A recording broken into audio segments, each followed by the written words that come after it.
Hello, I'm Joe Schoeman from South Africa.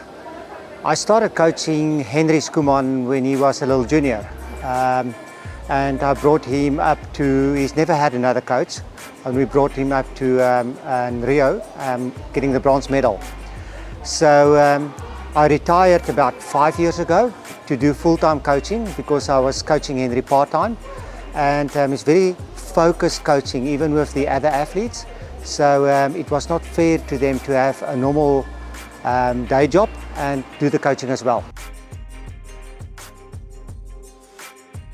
There was no change to the program. All it allows us to be flexible to the times he wants to train.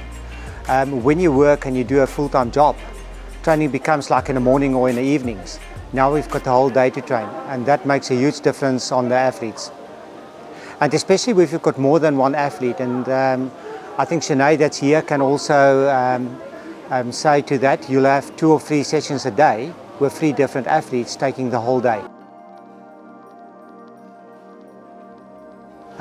When we started, I was actually still quite fit, and every time we run, you'll complain that this is too fast, this is too much, and it's too quick. So that I was then, in the first 2, 3, 4, 5 years, I was a father, a coach, and a co-athlete. And you know, when you train, you're a different person. So that was a lot of debates and fights and everything, and then it became a coach father. And I think we found our way in how to do that. It works very well. There's no, we understand each other, and yeah, we know our boundaries. It is a lot of pressure. I remember I had many thoughts before Rio. You know, it's your son's, and now it's a father coming in. You coach him, and you believe in the program, and you believe in what you do. But do I maybe mess up? Did I do the right things? Could I change it? Could I do it differently? Because you messed up your child's life, and it's a huge responsibility.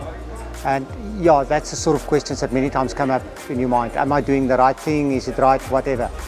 And I learned a lot. We both learned a lot on how to work together on this.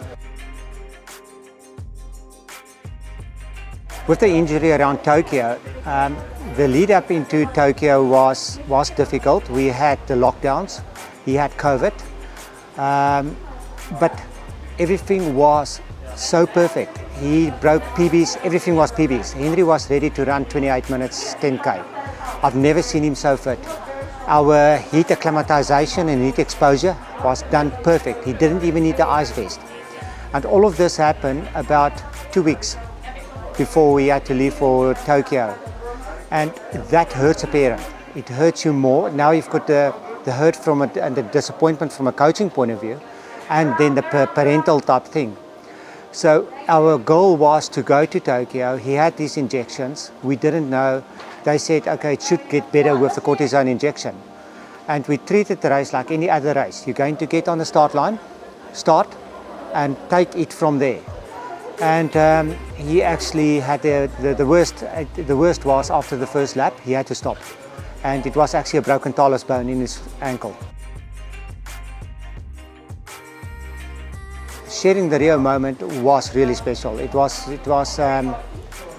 I couldn't believe after Rio the effect it had on us as personal people. You know, I don't think you prepared, and I don't think he was prepared for what an Olympic medal gives to you. But coming back to Tokyo, I think in the long run, it's going to work out for us even better.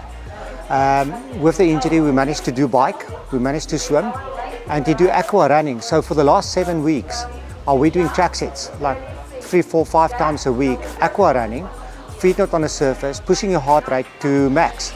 So we'll do 24 400s in the pool, 24 60 seconds with a 20-second rest at max.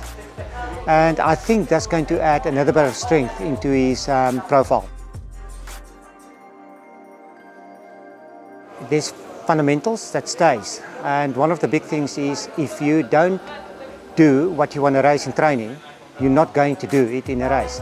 So whatever you do, you've got to simulate racing, and you've got to be able to get out of a swim, whatever. You've got to be able to swim a fast 1500, you've got to be able to swim race a bike under 55 minutes for 40k, and you've got to be able to run under 30 minutes nowadays for a 10K.